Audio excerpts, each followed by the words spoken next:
Did I ever think that ignoring your husband for a few days could cost you everything you built together? I told myself his silence was just another one of his moods, that a man who loved me would eventually come around. But when he finally spoke, the words he said were not what any wife expects to hear after a few quiet evenings. And the person standing behind him made it clear that silence had never meant what I assumed. My name is Vashti Crane, and I am 33 years old, and I work as a property management administrator at a firm where I am, by every measure that matters to me, very good at my job. I manage relationships. I smooth over problems before they surface. I keep the machinery running without anyone noticing the effort. And I apply exactly that same skill set to my marriage, which has required a great deal of managing for the past 2 years. Rowan is 37, a commercial insurance analyst, careful with numbers and projections and risk assessments and everything except the emotional vocabulary a woman needs to feel something other than decorative in her own house. He is not a cruel man, which I have always understood. He is an absent one, which I have always found harder to live with. I tell myself the gap between us is his fault. I have told myself this so consistently and so completely that it has stopped feeling like a story I chose and started feeling like a fact I discovered. The evening this begins, I am walking up from level B2 of the underground parking garage beneath our shared office building, after spending 3 hours at the wine bar 2 blocks away with a man who is, in theory, Rowan's best friend. Dex Okafor, 35, freelance contractor and project manager, and the only person in my recent life who looks at me like I am something more than a household logistic, more than the person who manages the family calendar and pays the renewal on the contents insurance. The affair, if I am being precise about what it is, has been going on for 8 weeks. I have not been precise about what it is. I have preferred to call it company. The smell of engine oil and damp concrete rises from the floor of the B2 level as I walk to the pay station, and I fold the parking stub into my coat pocket without thinking, the way you fold things you do not intend to examine. I pass Rowan's car on the way to the elevator and notice, without fully registering it, the small red pulse of the dash cam indicator on the dashboard. I have always assumed that thing only records when the car is moving. I am, as it turns out, wrong about this, and wrong about several other things I am equally confident of. Upstairs, the bedroom is quiet. Bram, our 7-year-old, who asks too many questions and draws things with startling accuracy, is asleep in his room. Rowan is in bed with his tablet, reading glasses still on, but his eyes are not tracking across the page. He has moved to the far side of the bed. He does not comment on this. He does not comment on the time, or on where I have been, or on the fact that I smell like a wine bar. I tell myself he is tired. I have told myself this on many evenings recently, and it has always been sufficient. He sets down the tablet and, in a tone that is measured enough to be deliberate, asks me when my Tuesday team dinners started running past 11. He says he is not tracking me. He says this clearly. He just wants to understand the routine because of Bram's pickup schedule. My coat is still on the hook at the back of the bedroom door. The parking stub is in the pocket. He asks what address I parked at on Tuesday because the stub he found in the shared coat pocket lists B2 under our building, and B2 is not across town near any restaurant. He asks whether the team dinner moved to a new location without her mentioning it. I tell him the stub is from a different evening, that I sometimes park at that garage for convenience, and that conducting a parking receipt inquiry at nearly midnight is something I do not have the patience for. I roll over. He says quietly that he is not interrogating me. He is asking a logistical question for Bram's sake. I tell him if he wants a personal assistant, he should hire one. He waits. Then he asks what specifically changed in the past 2 months, because he has been putting Bram to bed alone on Tuesday and Thursday evenings for 8 straight weeks, and she never explained why those evenings shifted. I tell him that a man who counts the evenings his wife is not home like entries in a grievance spreadsheet has control issues, and that what he has just described tells me everything about how little he trusts me. He says he is not keeping score. He is describing a pattern that affects our child's routine, and he is not going to pretend the pattern does not exist. He offers to talk about it properly in the morning, with coffee, before Bram wakes. I pull the covers over my shoulder and say there is nothing to discuss. In the dark bedroom, I pick up my phone to send Dex a short message. Rowan's phone lights up on his side of the bed. A notification preview I cannot read fully. The contact name has been replaced with a small grey square emoji I have never seen on his contact list before. I tell myself it is probably a spam filter relabeling. The screen dims. When I reach for the charging cable in its usual spot at the bedside, it is not there. The nightstand drawer is slightly open, and the cable is coiled inside out of view, where he moved it without saying why. Vashti falls asleep certain she ended the conversation correctly. She does not know that Rowan spent 40 minutes after she closed her eyes adding 3 new items to a plain brown envelope in his home desk.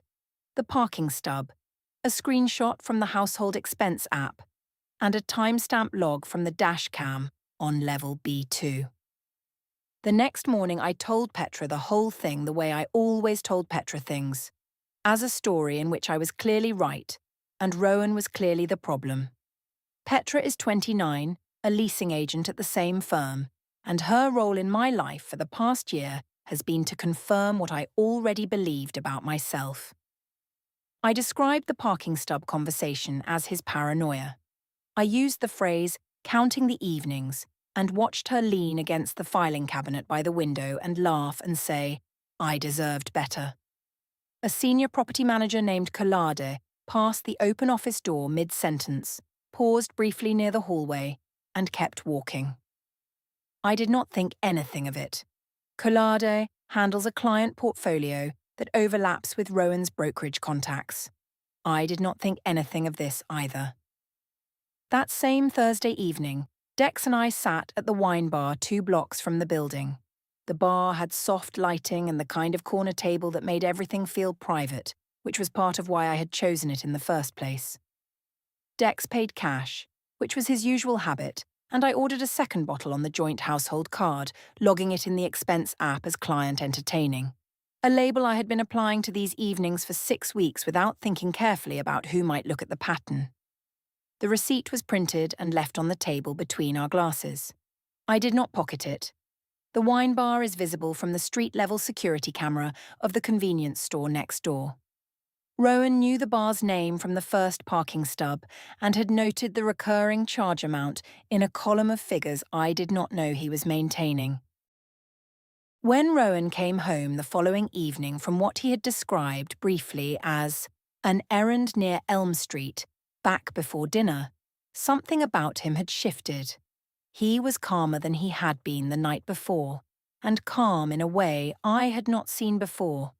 Not the calm of a man who had accepted something, but the calm of a man who had decided something. He no longer followed me from room to room when I came home late. He started closing the home office door softly when he took calls. He did not explain the change. I decided it meant he had gotten over himself. After Bram was in bed, Rowan sat across from me in the living room and placed the household expense app printout on the coffee table between us. Just the printout, nothing else. A single sheet still slightly warm from the printer, the ink a little smudged along the left margin. He asked her, without touching it, to name the client associated with the Tuesday evening entry from 3 weeks prior, the one that coincided with the Tuesday she had described as a team training session downtown. He asked when the client relationship began, because the shared family calendar listed no client meeting for that evening, and neither did the firm's public event schedule. I said I was not going to justify my professional social calendar to him as if I were clocking in and out under his supervision. I said the expenses were legitimate and that his need to audit my spending was the most suffocating thing I had experienced in our marriage. I picked the printout up from the coffee table and pushed it behind a stack of magazines. He said, clearly, that the joint account was not a personal professional expense account, and that if I was entertaining clients on shared funds, a single client name was a reasonable request. He offered to separate the card into 2 individual accounts so I could manage my professional expenses freely. I said splitting the card was a passive-aggressive control mechanism dressed up as respect. He waited. Then he asked what time my Tuesday client entertaining typically finished. Because if I was regularly finishing before 10 at a venue 2 blocks from home, it was not clear why I arrived after 11 rather than walking past. His work bag was by the front door, already packed. He had done that for the first time, placed it there the night before as if he intended to leave early. He asked what route I usually took. I told him that men who interrogated their wives about routes and times had something wrong with them that had nothing to do with routes, and that if he had a theory, he should say it plainly instead of dressing it up as curiosity. He said he did not have a theory. He had a pattern, and the pattern affected his ability to trust the shared household accounts, which was a practical problem regardless of the cause. He suggested meeting with a financial advisor together to restructure the account setup transparently. I told him I had not imagined I would ever live with a man who needed a third party to review a receipt. That evening, while I was in the shower, Rowan's laptop sat open on the living room table. In the taskbar at the bottom of the screen, a browser tab was visible for nearly a minute. Vehicle data recovery options. The screensaver engaged before I came back through the room. I did not see it.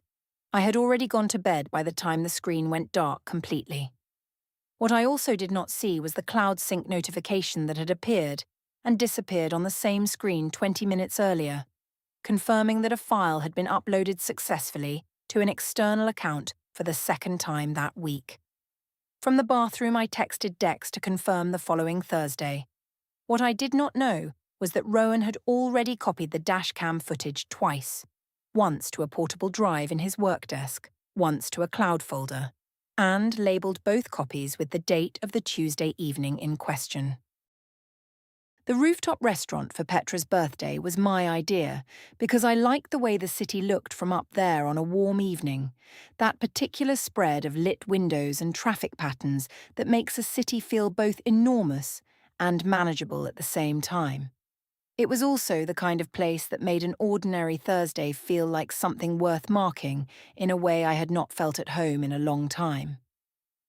There were 8 of us at the table, Dex to my left, Petra to my right, Rowan across from me in the place where the string lights threw a soft, warm line across the tablecloth, giving everyone the flattering quality of candlelight. Before we left the house, Rowan had asked me, in the entry hall, who was coming to the dinner. I listed names. He paused when I got to Dex. He asked whether I had mentioned to Dex that Rowan would be there, given that the last time the 3 of them were at the same event, the firm picnic last summer, Dex had made a joke about Rowan's desk job that I had laughed at. I said it was just a joke and that he was still carrying it like a grievance. I picked up my bag and went to the door. The first half hour of dinner was warm and easy, the city below us and the wine already open. Somewhere around the main course, the conversation shifted to a renovation I had mentioned wanting for our apartment. Someone at the table asked who the designer was, and I said I had told Rowan to handle the budget side of it because that was what he was there for. The table laughed at the delivery of it. It landed the way I intended, as affectionate teasing, the kind of joke a confident woman makes about a capable husband. Dex laughed the loudest. Rowan set his fork down without noise, excused himself from the table with a word, and walked toward the side terrace. Petra raised an eyebrow. I rolled my eyes and gave it 30 seconds before I followed him. On the side terrace, the city was spread out below the railing, and the sound of the restaurant was muted through the glass door. I still had my dinner napkin in one hand. Rowan was standing with his back to the view, and when he turned to face me, his voice had the quality of something carefully chosen. Not angry, but too controlled to be casual. He asked me what I had intended the table to understand about him from the phrase I used, and whether I would describe his role in our marriage as a financial function to a group that included Dex, who had done something similar publicly before, and whether that phrasing was accidental or a summary of how I actually saw him. I said I had made a joke at dinner, and I was not going to stand on a terrace receiving a formal grievance about my sense of humour while the food cooled. I said the table had found it funny and he was the only person with a problem. He said the table's reaction was not the standard he used for what was acceptable. He said he would not be publicly described as a utility by his own wife, and that this was the second time Dex had been present when it happened. He asked if we could have dinner alone at the end of the week to talk about how we described each other to the people around us. I said I was not scheduling a feelings debrief over a dinner joke, and I went back inside. The linen napkin I had been holding fell on the terrace railing as I turned. He picked it up before he came back in. I did not see him do this. The next morning, Rowan asked me something I had not expected. He asked what I thought Gordon Whale had heard from the adjacent table at the restaurant. Gordon Whale is 67 years old, a retired civil engineer, a man who has known both our families since before our engagement dinner. He had been seated at the next table with a group from his building association. I had not registered him properly when I passed on the way back inside, and I had not registered that the crumpled napkin Rowan carried out of the restaurant was the same napkin I had dropped in front of Gordon's line of sight. Rowan asked whether I understood that Gordon was not just a nearby stranger. He was a family witness to our marriage, and what he observed was his to remember. I said Gordon Whale was a retired old man at a nearby table who was probably too absorbed in his own conversation to absorb anything from mine. He said that was not the point. He asked if I would call Gordon to acknowledge the comment, just to show the people who mattered to both of us that it had not been a permanent description. I said I was not going to manage the feelings of a man who was not even at my table. Walking back from the terrace the previous evening, I had checked my phone. A message from Dex had arrived during the 10 minutes I was outside. The preview showed usual Thursday and an emoji I recognized. I locked the screen quickly. As I passed Gordon Whale's table, the screen was face forward for approximately 2 seconds before I angled it toward my chest. He had already turned back to his own table when I glanced up, but I noticed his posture had shifted, the way a person's does when they have registered something and decided not to comment on it immediately. Back at the dinner table, Rowan had returned from the terrace and was eating quietly. Petra raised her glass in a small toast in my direction. Gordon Whale at the adjacent table said something to the woman beside him in a low voice. I told myself it was probably about the menu. Bram climbs into the back seat at the school pickup line with the particular efficiency of a child who has already forgotten the walk from the classroom and is entirely focused on what comes next, which is a snack and then his book. He told me, unprompted, that his teacher had asked the class to draw their family doing something they liked together. He said he had drawn Daddy fixing the kitchen tap. When I asked why he had not drawn all 3 of us together, he said he did not know what they all did together anymore. And then he opened his book. I drove the rest of the way home without speaking. The monthly family dinner at Rowan's mother's house was 8 people around the dining room table, including Rowan's older sister Imogen, who is 41 and a school librarian, and the most precise reader of a room I have ever met. For the first 30 minutes it was warm and normal, and I had almost convinced myself the previous week was an isolated patch of friction. Then the conversation turned to a home renovation project, not ours, a neighbour's, and I made a comment about Rowan's habit of overthinking financial decisions, framed as a light observation. Rowan's mother's expression shifted slightly. Imogen did not laugh, though she had laughed at things I said at this table many times before. Rowan's father moved the conversation to something else. After dinner, in the hallway near the coat rack, Imogen said goodnight to Rowan with a hug that lasted a few seconds longer than their usual brief exchange. She said something to him quietly that I was not close enough to hear. When I came up beside them, she turned and said goodnight to me in a tone that was entirely polite and entirely different from the warmth I had grown used to over 7 years of being in this family. She moved to her partner's side. Rowan's coat was on the main coat rack. Mine was on the separate hook by the door. They had been drifting apart on the rack for weeks, and neither of us had mentioned it. I did not go home after dropping Bram with Rowan. I went to my mother Nadine's apartment instead because I needed someone who would hear my version of the evening and confirm it. Nadine is 60, retired, and she loves me with the particular loyalty of a mother who has always assumed her daughter's explanations are accurate. I sat at her kitchen table and told her what I had been carrying for weeks, that Rowan was emotionally cold, that he was focused on work and spreadsheets and accounts to the exclusion of everything a marriage actually required, that I was the one holding the emotional weight of the house. I did not mention Dex. I softened my voice and told her I had been thinking about whether some kind of counselling might help, that I genuinely wanted the marriage to work, that I just needed Rowan to meet me somewhere. I watched the vulnerability land. Nadine held my hand and said that sounded mature and reasonable and that she was proud of me. The morning after the family dinner, Rowan came downstairs and placed Bram's school drawing on the fridge with a single magnet.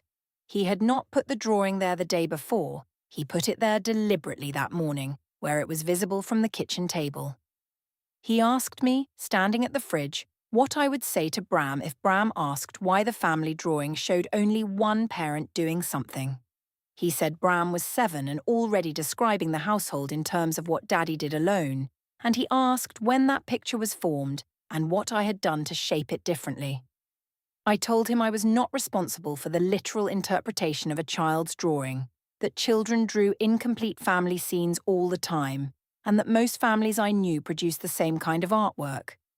He said he was not talking about the drawing as art. He was asking what environment Bram was reporting on.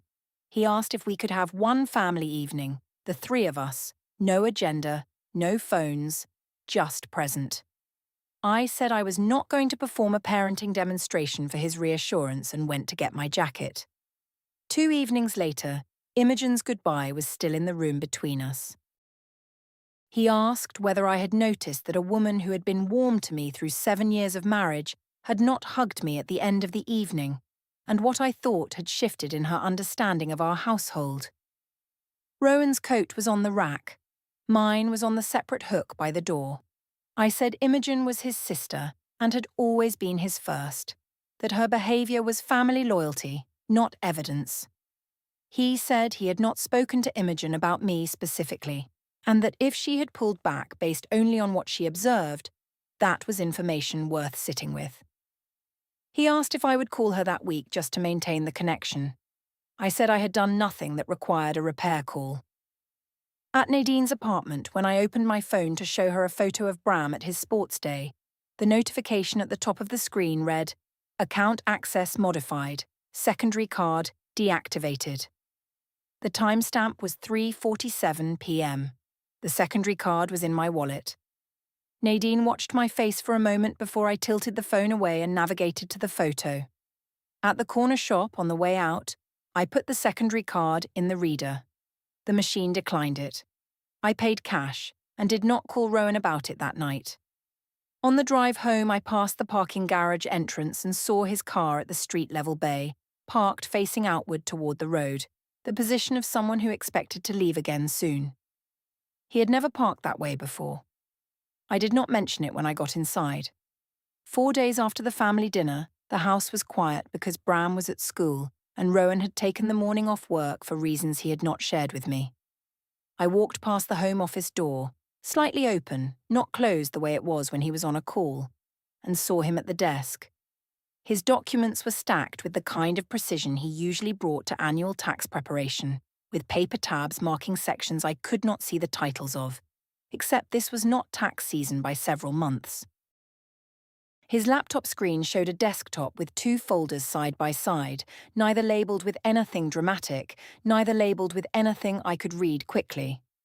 When I pushed the door a little wider, the screen dimmed automatically, the way screens do when they have been configured to. He said he was finishing some admin and asked whether Bram needed collecting that afternoon. I said I would get him. I closed the door. I went to Petra's apartment building because I needed to recover the ground I had felt shifting under me for the past week. In the lobby, Petra was less warm than usual. Not cold, just measured, the way a person is when they have recently learned something, and have not yet decided what to do with it. She mentioned in passing that Colliday had pulled her aside for a brief conversation about a brokerage connection matter. I offered Petra what I framed as a concession, that maybe I had not communicated clearly enough with Rowan, that I had not been entirely fair in how I had handled some things. I said this to steady her, not because I believed it. Petra nodded, but did not return the usual fullness of her agreement. The conversation ended earlier than it usually did. Outside on the pavement in front of Petra's building, I made a choice. I opened my social media and posted a photo I had been keeping, taken 2 weeks ago at a rooftop bar, decks visible over my shoulder, both of us mid-laugh in the kind of proximity that reads exactly as it looks.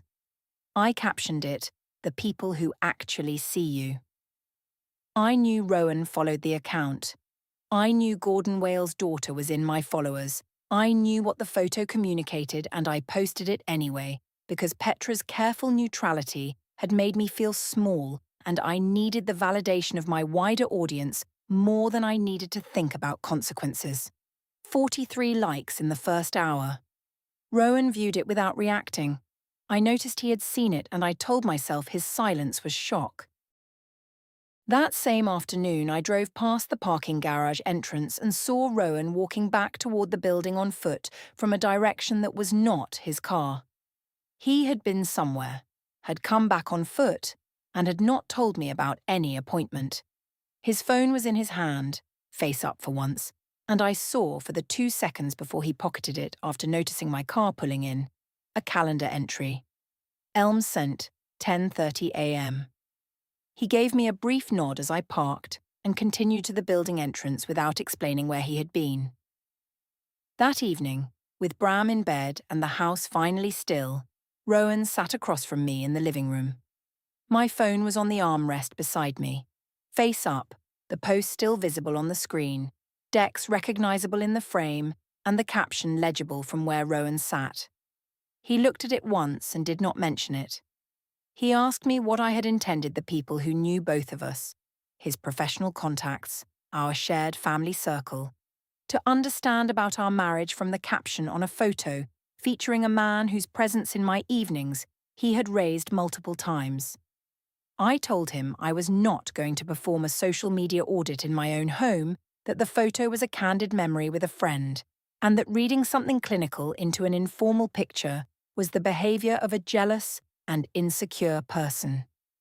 He said, without raising his voice, that he had asked versions of this same question across 5 separate conversations. He said he was going to handle things the right way from here. He had already booked a session with a couples mediator for the following Thursday at 10, a neutral professional, not a therapist and not anyone else. He asked if I would come. I said I was not going to sit in a room with a referee over a photograph. The next morning he left earlier than usual. When I asked about the Wi-Fi, the network had stopped recognizing my devices. He read me a new password from his work notebook without looking up from it. I asked when household network decisions became something he made alone. He said the network needed updating for security purposes and that several other household administrative items would be updated over the coming week. He said it the way someone states a weather forecast. Factual, without emphasis, requiring no reply. He closed the notebook and left. That evening, he went into the home office and closed the door. I stood in the hallway and heard the brief chime of a cloud sync notification, the kind that comes when something has been uploaded successfully. I did not open the door. In the living room, I found that the streaming service profile had disappeared from the TV home screen. I cycled through the options twice and told myself a subscription had lapsed. The following morning, my phone showed a message from a number I did not recognize. Appointment confirmed. Meridian Building, 10 a.m., Thursday. I stared at it for a moment. I assumed I had made a booking and forgot it. Thursday was 4 days away. I did not text back. The Meridian Building lobby was glass and steel, carrying the particular quiet of professional purpose. I arrived at 9:58, believing I was attending a joint financial review I had apparently forgotten scheduling. I checked in and received a visitor badge. 3 people were in the lobby. A receptionist focused on her screen, a man in a blue suit I did not recognize, and Gordon Whale, seated near the window with a folder on his lap and an expression I registered before I understood it. A woman in a plain charcoal jacket said my full legal name. I confirmed it. She handed me a sealed manila envelope with a red security tab and told me I had been served. The envelope was thicker than I expected. She noted the time on a pad. Gordon Whale did not move. Inside, a petition for dissolution of marriage with temporary financial orders already actioned, joint account freeze, secondary card deactivation confirmed, marital property listed. Attached was an evidence schedule, dashcam timestamps from level B2, household expense entries with dates, a screenshot of the social media post, and a signed witness statement from Gordon Whale describing what he observed at the rooftop restaurant and what he saw on a phone screen as a woman passed his table. Below these was a timeline of dialogue attempts and documented refusals. Rowan was not in the building. Gordon Whale met my gaze for a moment and looked back at his folder. I told the reception desk there had been a misunderstanding. The receptionist said pleasantly she was just the front desk. The man in the blue suit said nothing. I called Rowan. He did not answer. I called Dex. He did not answer. What I believed was power was the ability to frame situations before anyone else could, to manage perceptions, to stay ahead. I believed his silence was surrender, but the dashcam timestamp was permanent. Gordon Whale had described what he saw. The document had been assembled from patience across every evening I dismissed as his insecurity, and the quieter he became, the more he had built. She drove past the wine bar a week later and did not stop. The secondary card was still in her wallet. Bram's backpack hung on the door hook on the evenings Rowan collected him, and on those evenings the house was quiet in the way of a space that has had something removed from it. Petra had not texted in 10 days. Dex sent one message 3 weeks after service, brief, saying it was best they stop contact, and she did not reply. She stood at the front door one evening looking at the driveway where Rowan used to park facing outward, the way someone parks when they plan to leave again soon, and understood, without being able to say it clearly, that he had always known exactly what he was doing.